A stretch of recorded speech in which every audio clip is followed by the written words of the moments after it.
This is number 32 in problem set 6-3, where we're asked to use the method of completing the square to solve the quadratic equation.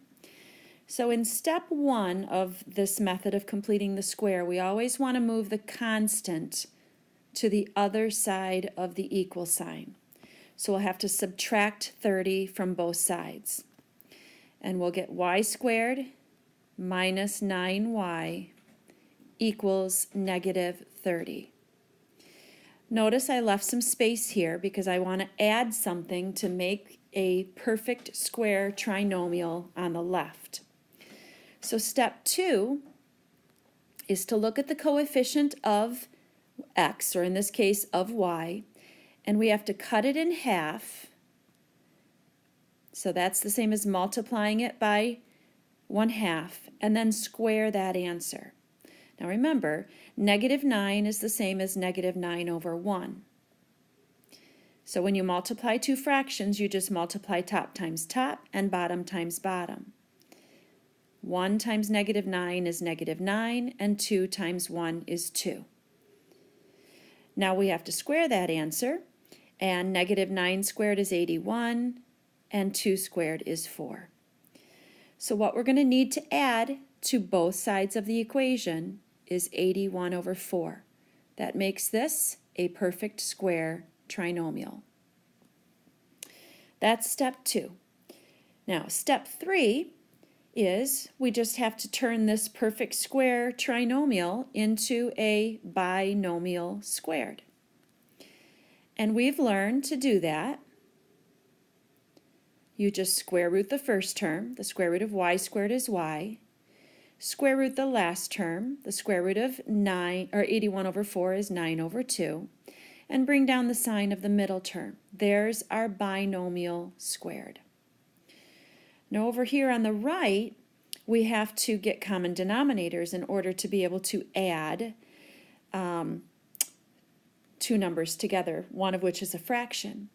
So clearly the least common denominator would be 4 in this case.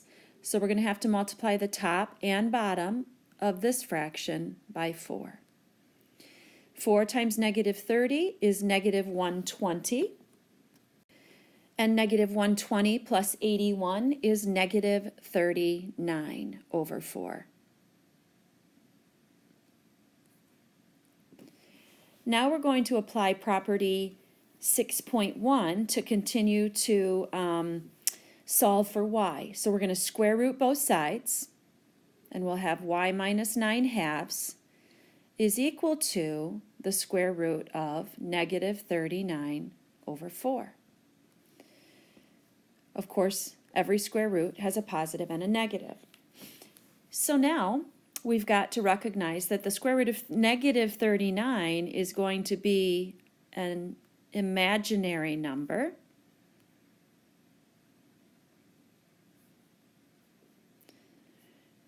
There's going to be an I out in front. Anytime we have a negative sign under a radical, we'll have I in our solution. But the square root of 4 is 2, so I can take that out from under the radical. And finally, to finish solving for y, we'll just merely have to add 9/2 to both sides of the equal sign. So our solution, if I can write it over here, ends up being y is equal to, I'll put the real part first, 9 over 2 plus or minus I times the square root of 39 over 2. The square root of 39 cannot be simplified further because there is not a perfect square that divides evenly into it. So that is our simplified answer.